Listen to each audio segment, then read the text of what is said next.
Traveling is my preferred way, and doing different, volunteering work that I always been doing, and personal ad works.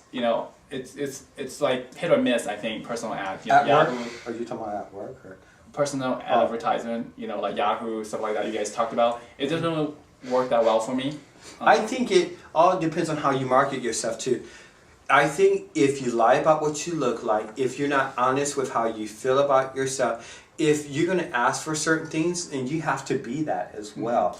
And I think part of the success for people, if you look at certain people are usually the ones that have relationships. There's usually people you look at, wow, how did that person get that person? Apparently there's something on the inside as well as outside. Beauty, like you said, is in the eye of the beholder. Yeah. But it all depends on how you market yourself too. You have to be honest, and people pick up on how you feel about yourself. Well, if you don't feel good about yourself, that's going to turn a lot of people off. Do you think you should meet someone right away just to see if there's a physical attraction, or do you think you should talk? I would. To someone. Since I'm an in-person, I don't know, because I'm going to mention, there's someone, like I said, my close friend, we actually met the second time after we talked on the phone. And actually, the first time, after talking to him the first time, I wasn't sure if I wanted to meet him. I came so close to hanging up on him. You're like, you sound a little bit bizarre. Yeah, I think I think this guy sounds like a jerk, because that's another story. But I'm thinking, I don't know if I want to meet this man. Let me finish. I hear you huffing and puffing. So I wasn't sure if I wanted to meet him. So we talked again. That was Gay Weekend at Great America. So I went down there with my friend John to Great America. And I said, John, I talked to this guy. I'm not sure if I want to meet him, And I went on about the conversation. When we got back, he got my curiosity up. It was something he said that made me want to call him back. So I called him back. And we talked, and we actually met that night. And our first date was 5 hours long. We talked for 5 hours. And no sex. No sex. Wow. Well, that didn't happen for a while. So I don't know if you probably broke a record of gay dating with no like first Yeah, date, 5 no sex. hours, no sex. Just all talk. It was just all talk in a coffee shop. That's all we did was talk for 5 hours, and then that continued for a little while, and it was pretty cool. It was pretty cool. I wonder if other people have that kind of experience where you just conversation and no no William, physical. how did you meet your last boyfriend? On gay.com. Yeah. You did? Yeah. So it actually works for you?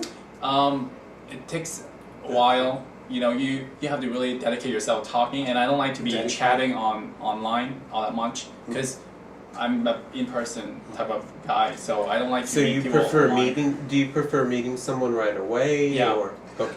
With that one particular website, for me, I could be on, I could just click on for a minute, within 2 minutes, are you looking?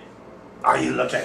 That's why I don't like I'm the not. chat room. Thank you. Looking for... Hook up or something. That means that's what. Right. Yeah, that's why I don't like, and I like to meet the person like right away, because then or in person, because you see right there, that's what you're gonna get, right?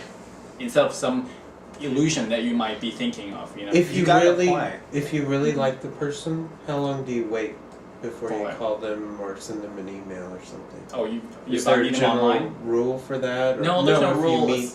if you meet in person and you're attracted to them.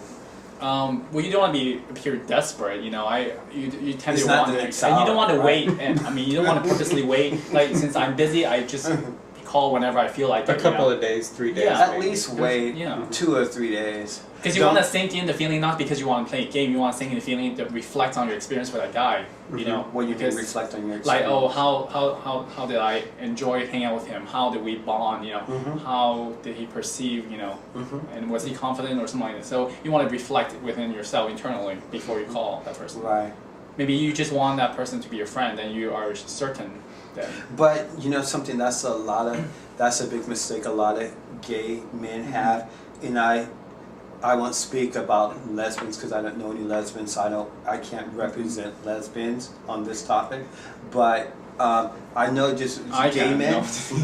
But gay men, for instance, I know certain gay men. I mean, gay men could, not all gay men. Let me say that. I know sometimes men seems to get very, very I can't even talk. Get very clingy Clingy, at times, or they forego the friendship. You cannot. Technically, you're not supposed to go into a relationship until you become friends. You have to spend time with each other, become friends. That's the dating mode. Yeah. Now, I did it backwards. I don't have a problem mentioning this, okay? I'm going to be real, okay? My first partner, we actually did it backwards. We basically start off as fuck buddies. We went from fuck buddy is when basically you just sleep with someone. And we just did that for like 3 or 4 months. Kevin and I are like cringing here. Some of the best sex I ever had, okay? And we went from that to being buddies. We start going to the movies and stuff after we did whatever. And then we became friends. And then we became partners. And actually it was actually a good relationship. It lasted for a while. So we did it backwards, you know? And yeah, and there's no right, solution for this. I think it's good that we talk about like different methods that we use, and plus some people are not meant to be, in a relationship, because we always talk about being gay and single is a horrible thing, right? But it's not, because some people are just not ready to be coupled. Right. So. But on the flip side of that too, there are people out there like what you're saying right now that do not want to settle down. But don't forget too, as being a gay man in particular, as far as being gay, you already have baggage you carry, because I mean, I'm pretty sure most people, I mean, we all have it, whether it's been rejection by our own families or just by being gay, just that rejection from the main family. society. Even though it has gotten better over time, it still exists. I mean, I know you've been discriminated against. You have. I mean, you're a double minority, just like I am. So it's like, I mean, I think with the gay community, I'm sorry, with the black community, it's real bad. I don't know how it is with the Asian community. The black community and the Asian community is as conservative culture-wise, like right. Because I think our community is very religious too, in like Buddhism and stuff like that. Right. And then yours is very church. Yes, exactly. So condemn everything, right? So I think we both have experience. Right, stuff like that. But it tends to kind of put us as an outcast, but we shouldn't be, feeling lonely just to grab anyone. No, but what I'm trying to say, coming from a guy who's been through counseling, who had to go through all that when I was coming out and all that, and I didn't have a support network with my family. It actually came from school. Met some of the nicest people at the coming out group at school. But to make this real short, because now we jump on the subject, is that what I'm trying to say is most gay people do have baggage because of that rejection, because most people were brought up to believe it's a no-no. So a lot of people, it actually it has a profound effect on you unless you get in touch with it and you realize, hey, wait a minute, just because I'm gay, I'm still the same person. And I can honestly say that's the one area of my life I'm very comfortable in. My coworkers know. My ex teased me, oh please, all we gotta do is look at you and tell you're gay. We can see you from a mile away with your shirt you wear. So I'm comfortable in that area of my life. It's like, what I'm trying to say is that it affects a lot of different people, a lot of different areas. So it's hard for some people to actually share in the intimacy part because of how they feel about themselves. And I think that leads to why most gay men, in general, I can't encompass lesbian, even though I'm part woman, right? But I think most gay men, that's why they seek for a one-night stand, because they're missing that intimacy or the love or whatever from family. Right, that self-love. And it has a lot to do with how you feel about yourself. If you've been told, well, you're not good enough because you're gay, or you're this because you're gay, it has a profound effect on you. I mean, that's why it's real good to have a great support network. But going through that, as far as what I went through with my own family, I could understand why some gay men do not want or have a problem, engaging or following through and calling someone back or whatever. It's not necessarily a rejection of the other person. It boils down to how they feel about themselves. Do you think this is kind of a general question.